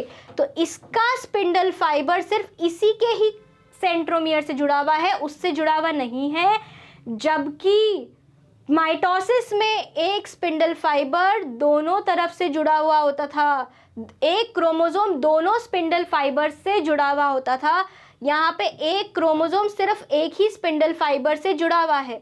येलो क्रोमोसोम ऊपर वाले स्पिंडल फाइबर से जुड़ा हुआ है और पिंक क्रोमोसोम नीचे वाले स्पिंडल फाइबर से जुड़ा हुआ है। ठीक है, ये क्या हो गई, मेटाफेज 1 का स्टेज आ गया, राइट। अब colourless bipolar spindle apparatus appears in the region. Degenerate हो गया nucleus, consists of fine fibers converge towards the end called poles. Animal cells, the poles are formed by asters. पोल किसने बनाए हैं, यहाँ पे सेंट्रियोल्स हैं, सेंट्रियोल्स के साथ क्या है, एस्ट्रल रेज हैं। और सेंट्रियोल्स ये लिख लो आप अपनी कॉपी में, सेंट्रियोल्स प्लस एस्टर रेज को क्या बोलते हैं, एस्टर बोलते हैं, राइट। समझ आ गई। तो ये क्या बन रहे हैं, स्पिंडल फाइबर्स बन गए हैं। अब स्पिंडल फाइबर्स किसके बने होते हैं, माइक्रोट्यूब्यूल्स के, और माइक्रोट्यूब्यूल्स किसके बने होते हैं, ट्यूब्यूलिन प्रोटीन के बने हुए होते हैं। स्पिंडल फाइबर मैक्सिमम डायमीटर कहाँ होगा, इक्वेटर पे होगा, राइट। उसको क्या बोलेंगे, इक्वेटर बोलेंगे। बाइवैलेंस अपने आप को अरेंज कर लेते हैं on the equator. Limbs of the chromosome are usually short and horizontal थे ना, इक्वेटर तो यूं जा रहा है और वो उसके ऊपर ऐसे लेटे हुए हैं। Centromeres slightly project towards the periphery. Since there are 2 centromeres in each bivalent, centromeres of all the bivalents produce double metaphasic plate. यही तो मैंने अभी बोला आपको कि यहाँ पे कितनी मेटाफेजिक प्लेट बन गई, एक ऊपर वाले क्रोमोसोम की मेटाफेजिक प्लेट बन गई, मतलब ये वाली, राइट, और एक नीचे वाले क्रोमोसोम की मेटाफेजिक प्लेट बन गई ये वाली। तो कितने हो गए, 2 मेटाफेजिक प्लेट्स हो गई। कितनी मेटाफेजिक प्लेट्स हुई, 2 मेटाफेजिक प्लेट्स हो गई। ठीक है, इतनी बात समझ आ गई। ओके, नाउ ये हमने देख लिया था, there are 2 centromeres, so there are what, double metaphasic plates. ठीक है, distribution of bivalents is random, randomly distribute हो सकते हैं, right, individual the individual paternal and maternal chromosomes can face either of 2 poles of the spindle fiber, right. Each chromosome gets attached to the spindle pole by means of a chromosome fiber or tractile fibril which arises in the region of the centromere, right. So the fibers of homologous chromosomes are always in opposite directions, right. क्योंकि क्या हो रहा है, नीचे वाले का तो नीचे से आ रहा है और ऊपर वाले का कहाँ से आ रहा है, ऊपर से आ रहा है। ठीक है, जबकि क्या होता था, माइटोसिस में एक ही क्रोमोसोम को दोनों स्पिंडल फाइबर टच करते थे। अब हम आ जाते हैं एनाफेज पे, क्योंकि मेटाफेजिक प्लेट बन गई। अब नेक्स्ट क्या होगा, एनाफेज होगा। अब अगर हम सेल बनाते हैं यहाँ पे, अब अगर हमने ये सेल बनाया यहाँ पे, और यहाँ पे हमने क्या बनाए, स्पिंडल अपैरेटस बनाया, सेंट्रियोल्स बनाए, स्पिंडल फाइबर्स बनाएंगे। तो स्पिंडल फाइबर्स ऐसे लेके जाएंगे, तो यहाँ पे क्या होएगा, यहाँ पे अटैच होएगा इसके सेंट्रोमियर से ये येलो वाला, राइट, जिसमें क्या होगा, थोड़ा सा पिंक का रीजन होगा, थोड़ा सा क्या होगा, पिंक का रीजन होगा इसमें। और इधर वाला किसको लेके जाएगा, पिंक वाले को लेके जाएगा, जिसमें थोड़ा सा क्या होगा, येलो का हिस्सा होगा। क्या होगा, येलो का हिस्सा होगा, ऐसे होएगा। ये क्या हो गया, ये एनाफेज आ गया। ठीक है, एनाफेज में ये आ जाएगा इस तरफ और वो चला जाएगा ऊपर वाले पोल की तरफ। सो होमोलोगस क्रोमोसोम्स का जो कनेक्शन है वो टूट जाता है। ठीक है, लेकिन यहाँ पे आप देखेंगे कि जो सेंट्रोमियर है वो हाफ नहीं हो रहा है। हर क्रोमोसोम के पास अपना अपना सेंट्रोमियर इंटैक्ट पड़ा है, जबकि माइटोसिस के एनाफेज में जो सेंट्रोमियर होता था वो 2 क्रोमैटिड के अलग होने से आधा आधा बट जाता था। ठीक है, so break their connections and separate out. The process of separation is known as disjunction। और ऐसे अलग होने को क्या बोलते हैं, डिसजंक्शन बोलते हैं। क्या बोलते हैं, डिसजंक्शन बोला जाता है, राइट। सेपरेटेड क्रोमोसोम्स और यूनिवैलेंट्स आर कॉल्ड डायैड्स। क्यों बोला डायैड्स, पहले तो टेट्राड्स बोला था, क्यों? क्योंकि उनके पास अब कितनी क्रोमैटिड्स रह गई, 2 क्रोमैटिड्स ही रह गई, इसलिए अब इनको क्या बोल दिया, डायैड बोल दिया। और क्या बोला, यूनिवैलेंट बोल दिया। क्या बोल दिया, univalent, because each consist of 2 chromatids which lie at an angle to each other. Double-stranded chromosomes of anaphase are in sharp contrast to with the single-stranded nature in anaphase of mitosis. अभी यहाँ पे आपने क्या देखा कि यहाँ पे 2 chromatids हैं, जबकि माइटोसिस में क्या था, सिंगल क्रोमैटिड को स्पिंडल फाइबर उसके सेंट्रोमियर से, आधे टूटे हुए सेंट्रोमियर से लेकर जा रहा था, right. So chromosome move towards their spindle poles along the path of their tractile fibres. End of anaphase, 2 groups of chromosomes are produced, each group having half the number of chromosome. अब क्या होएगा, half the number of chromosome हो गया. Now चले गए spindle poles पे, अब 2 अलग अलग ग्रुप्स बन गए, टीलोफेज आ गया, वापस से क्या बनेगा, न्यूक्लियर एनवेलप बनने लगेगा, डीकंडेंसेशन होने लगेगा, वापस से जो क्लैरिटी है वो खत्म होने लगेगी, न्यूक्लियर एनवेलप बनने लगेगा। किससे बनेगा न्यूक्लियर एनवेलप, पिछले रिमेन्स से या फिर एंडोप्लाज्मिक रेटिक्यूलम से, और इवेंचुअली साइटोकाइनेसिस होके 2 डॉटर न्यूक्लियाई बन जाएंगे, ठीक है।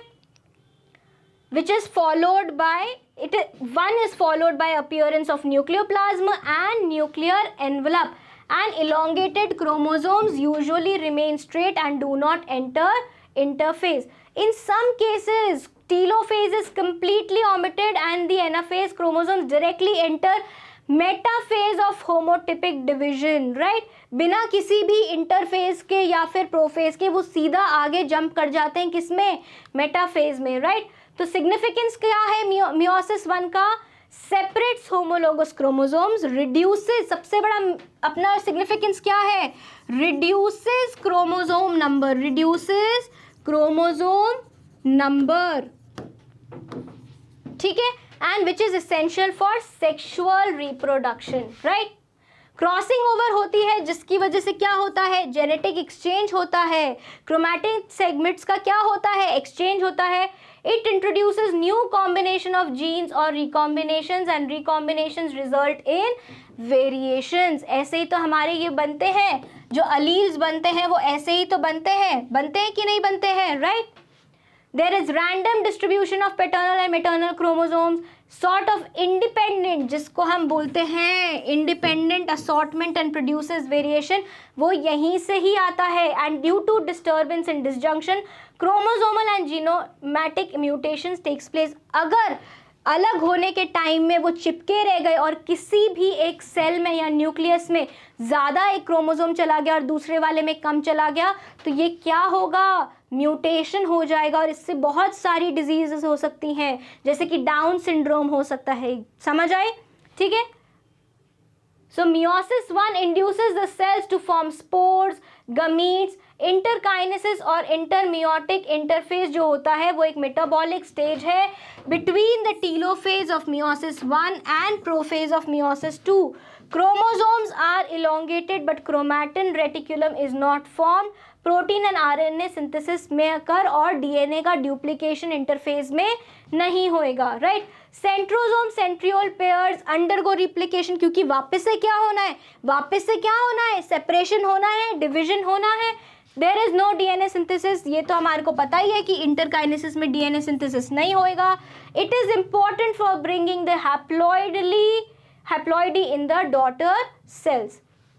मियोसिस 2 चालू होगा, मियोसिस 2 में वापस से वही होएगा जो हमने माइटोसिस में पढ़ा था, ठीक है। क्या होंगे, 2 क्रोमोसोम्स हैं, क्या होंगे, एक सिंगल क्रोमोसोम है, ये ऐसे, ठीक है। सेल बनाएंगे अगर हम, यहाँ पे अगर हमने सेल बनाया तो सेल में क्या होएगा, स्पिंडल, अगर हम इसको यहाँ ना बना के एक नई स्लाइड पे बनाए तो यहाँ पे हम पूरा बना लेते हैं, ठीक है। ये सेल है, ठीक है। प्रोफेज में क्या होएगा, प्रोफेज में जो डॉटर सेल हमने बनाया था जिसमें एक ये क्रोमोसोम था, ये ऐसे था, इसमें क्या थे, बीच में पिंक कलर के रीजन्स होंगे, यहाँ पे पिंक कलर के क्या थे, रीजन्स थे यहाँ पे, ठीक है। अब ये क्या होएगा, स्पिंडल पोल्स, स्पिंडल फाइबर्स यहाँ पे होंगे, क्या होंगे यहाँ पे, स्पिंडल पोल्स होंगे और स्पिंडल फाइबर से ये कनेक्टेड होएगा। अब इस वाले स्पिंडल फाइबर को दोनों ये क्रोमोसोम क्या होएगा, दोनों स्पिंडल फाइबर से कनेक्टेड होएगा, होएगा कि नहीं होएगा। अब जब ये क्या होंगे, वापस से इनका सेपरेशन होएगा एनाफेज में, ये तो किस में आ जाएंगे, मेटाफेज में आ गए, मेटाफेज में आ गए। मेटाफेज में आने के बाद में डुप्लीकेशन तो नहीं हुआ, मेटाफेज में आने के बाद में अब ये अलग अलग होंगे। ये क्या है, मेटाफेज है, ये है मेटाफेज 2। मेटाफेज 2 के बाद में क्या आएगा, एनाफेज आएगा। अब एनाफेज में हमने यहाँ पे बनाए इसके ये सेंट्रियोल्स बनाए, ठीक है, सेंट्रियोल्स बनाए और यहाँ से हमने इसके ये क्या बनाए, स्पिंडल फाइबर्स बनाए। अब क्रोमोसोम कैसे टूटेगा, बीच में से यहाँ से टूटेगा, अब सेंट्रोमियर का डिवीजन हो जाएगा, यहाँ से टूटेगा, नीचे वाले के पास क्या चला जाएगा, पिंक वाला क्रोमैटिड चला जाएगा और ऊपर वाले के पास नॉर्मल क्रोमैटिड चला जाएगा। ये क्या बनाएगा फर्दर, ये बनाएगा टीलोफेज बना के, ये इसके पास चला जाएगा, ये इसके पास चला जाएगा। टीलोफेज के बाद में साइटोकाइनेसिस होने के बाद में दोनों डॉटर सेल के पास क्या क्या रह जाएगी, एक एक क्रोमैटिड रह जाएगी, या डॉटर न्यूक्लियर के पास में एक एक क्रोमैटिड रह जाएगी और डिवाइडेड सेंट्रोमियर रह जाएगा। और नीचे वाली डॉटर न्यूक्लियाई में क्या होगा, यहाँ पे पिंक सेगमेंट होगा। ऐसे ही जो दूसरी डॉटर न्यूक्लियाई थी, जब 2 बने थे, उसके भी ऐसे 2 बनेंगे, तो 2 + 2 कितने बन गए, 4 डॉटर न्यूक्लियाई बन गए कि नहीं बन गए। इसलिए इसको क्या बोला जाता है, इक्वेशनल डिवीजन बोला जाता है, क्योंकि जितने क्रोमोसोम नंबर यहाँ थे उतने ही क्रोमोसोम नंबर वहाँ होंगे। अभी इसमें क्या है, 23 क्रोमोसोम्स आए हैं ना इस वाली डॉटर न्यूक्लियाई में।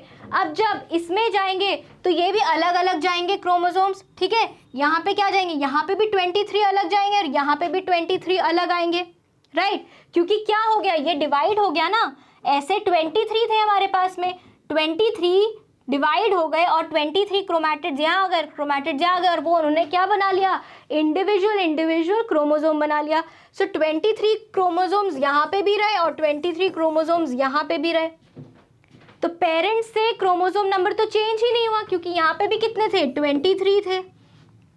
समझ आए, तो ये क्या हुआ, इक्वेशनल डिवीजन हुआ। It is similar to mitosis and meiosis 2 is not mitosis.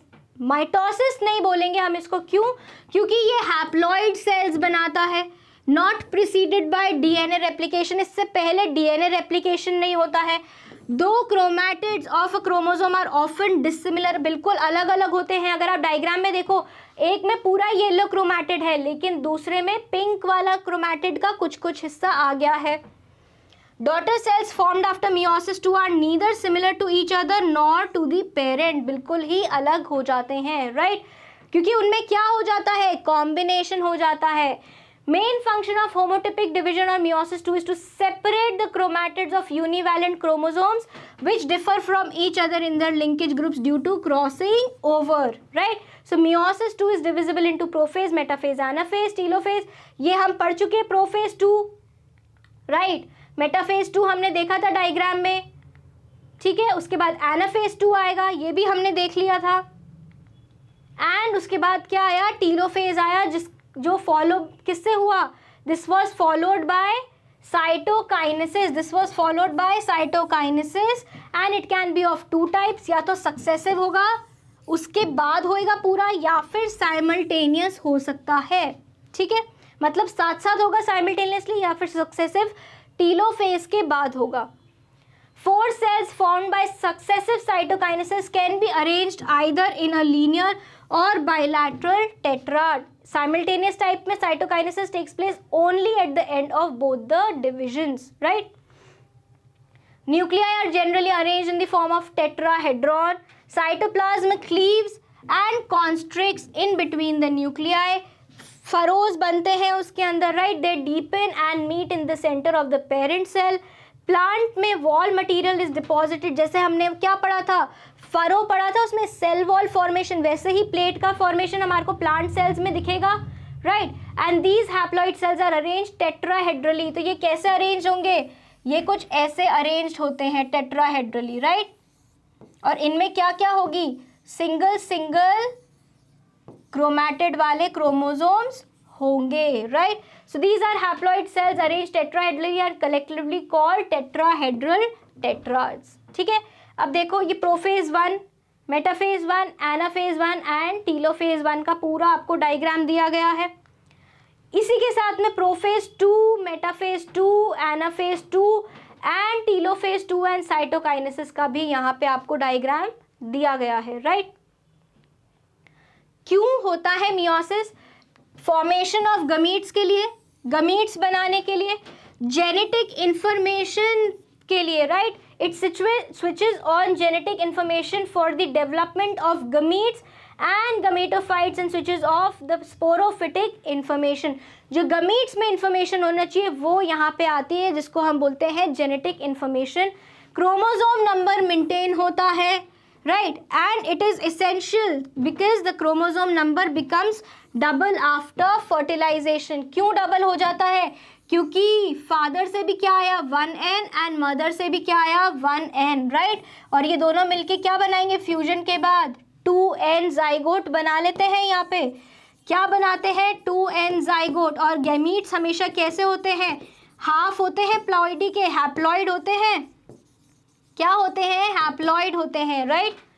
Assortment of chromosomes variation लाता है, वाइटैलिटी बढ़ाता है, right. Assortment of chromosomes causes reshuffling of chromosomes and traits।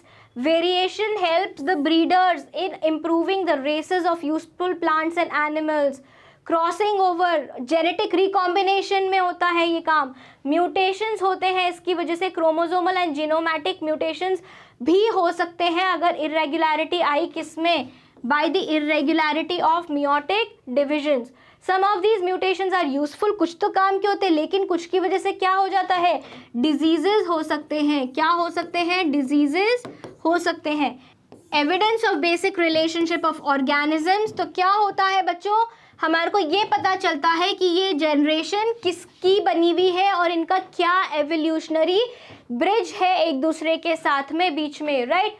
Need क्यों है, क्यों किया जाता है मियोसिस, सेक्सुअली रिप्रोड्यूसिंग ऑर्गेनिजम्स में ज़रूरी होता है, वाइटैलिटी के लिए ज़रूरी होता है, राइट। और क्या होता है, रिकॉम्बिनेशन के लिए ज़रूरी होता है, सेक्सुअल रिप्रोडक्शन के लिए ज़रूरी होता है, ठीक है। स्पोर्स बनते हैं इनसे, गमीट्स बनाते हैं हम इनसे, राइट। मियोसिस से क्या बन सकते हैं, गमीट्स भी बन सकते हैं। तो ये सारी चीज़ें क्या है, इंपॉर्टेंस या नीड है किसकी, मियोसिस की, ठीक है। अब 3 तरह के हमारे को टाइप्स मिलते हैं मियोसिस के। एक हमारे को मिलता है जाइगोटिक मियोसिस, एक मिलता है गैमेटिक मियोसिस, एक मिलता है स्पोरिक मियोसिस, ठीक है। तो गैमेटिक मियोसिस में क्या होगा, गमीट्स बनेंगे। स्पोरिक मियोसिस में क्या होगा, स्पोर्स बनेंगे, राइट। और जाइगोटिक मियोसिस में क्या होगा कि डिविजन्स होंगे, अलग अलग जाइगोट्स बन जाएंगे, राइट। सो हायर प्लांट्स में क्या होगा, meiocytes are differentiated into microsporocytes and macrosporocytes, right. तो इस बेसिस पे depending upon the stages when meiosis occur, the latter is of 3 types, gametic, zygotic and sporic. Gametic से क्या बनेगा, गैमेटिक से क्या बनेगा, गमीट्स बनेंगे, क्या बनेंगे, गमीट्स बनेंगे, right. When 2 gametes fuse in fertilization, a diploid zygote is formed. Gametic meiosis result in diplontic life cycle।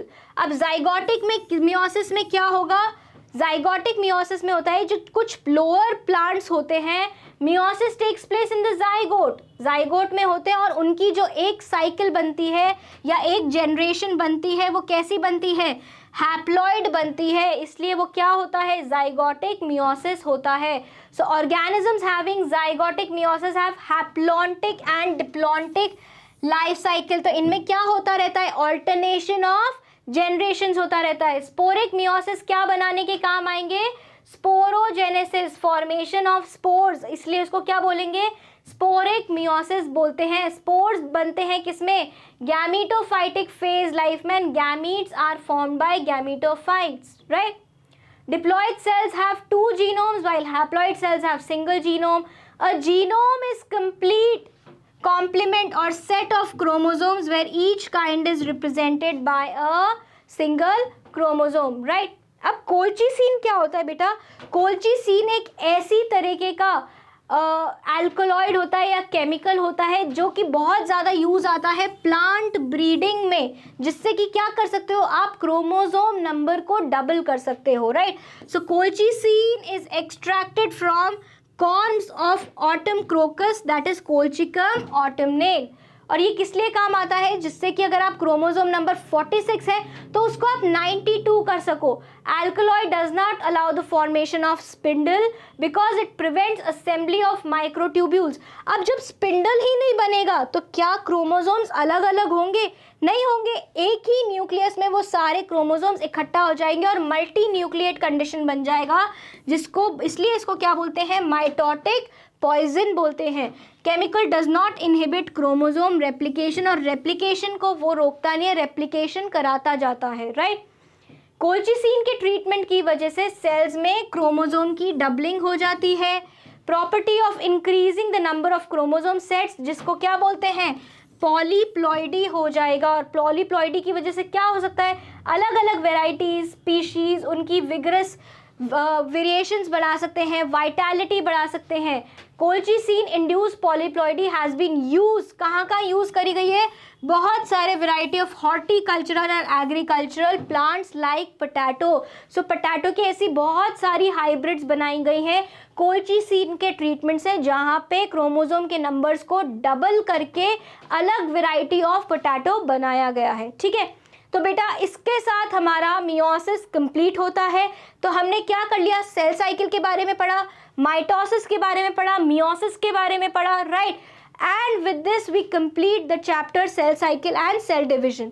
Now we will meet in the next class with previous year questions. पिछले साल जो papers में इस chapter से related questions आए उनके साथ हम अगली क्लास में मिलेंगे। तब तक के लिए बाय बाय।